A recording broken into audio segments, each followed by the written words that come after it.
lot of times I have people tell me things like, well, Tony, you're successful in your life because, after all, you're so motivated. I'm just lazy. I tell people, you're not lazy. You just have infinite goals. What we want to do here is get some goals that'll drive you, some goals that got some power behind them. And the way to do that, realize that right now you're about to create a real future that can make a major difference for you.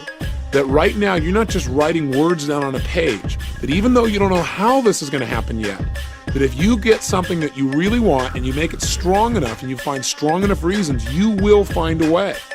I've done goal-setting workshops like this and seminars for years. And what's amazing is the kinds of results that people generate. I remember where a woman stood up and said, I want to set a major set of financial goals, and that's part of what we're going to do in this workshop. She said, I want to make $100,000, and I want it in the next 7 weeks. The challenge I had when she said this was, hey, wait a second.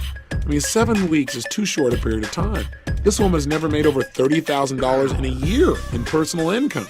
How in the heck is she going to make $100,000, especially when she has no plan?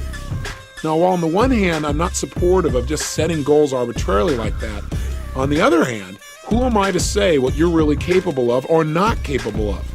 I think it's true that sometimes people set up goals that aren't realistic, meaning they really have no clue how it can be pulled off. But I also know that there's tremendous power if you get committed enough. And so, as I started to tell this woman, well, maybe you ought to relook at your goal, she was so strong about it that I decided to just let her keep it. Who am I to stand in her way? And a good thing I didn't. 6.5 weeks later, she won the lottery and made exactly $100,000. Now, what's really interesting about this story is 6 months later, she came back to a seminar, and we talked about in the seminar what she had done. She set another goal that within 6 months this time, it wasn't quite as urgent, she'd make $150,000. Well, she made $200,000 again through a lottery. Now, I'm not suggesting set a bunch of lottery goals here by any stretch, and I'm not big on it. I don't buy lottery tickets. But I just want you to realize there may be a level of understanding about how to manifest goals that's beyond what you or I consciously understand. And this woman certainly was pretty good at it. She's not the only person. I shared her story one time, and a couple from Detroit listened to the story and got really inspired. And they just said, hey, as long as she can get this, why doesn't she ask for bigger numbers?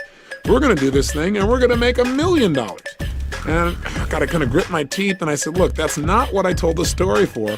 But they got so into it, and they followed all the instructions. They set their goals, they got strong enough whys, they created the pressure, and they did something else that I teach.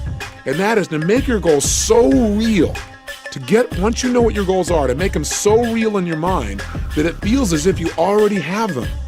When you get to that level where your brain actually believes it's already happened, something clicks. And oftentimes, within a short period of time, that goal becomes realized. I mean, in physical situations, things start to happen. I know this sounds metaphysical, but all I can tell you is it's worked in my life and it's worked for other people. This couple went back and started telling people they'd won this lottery. And I kind of, quite honestly, got a little upset. They said, look, you said make it real. It's so real for us now. I mean, we have a hard time distinguishing.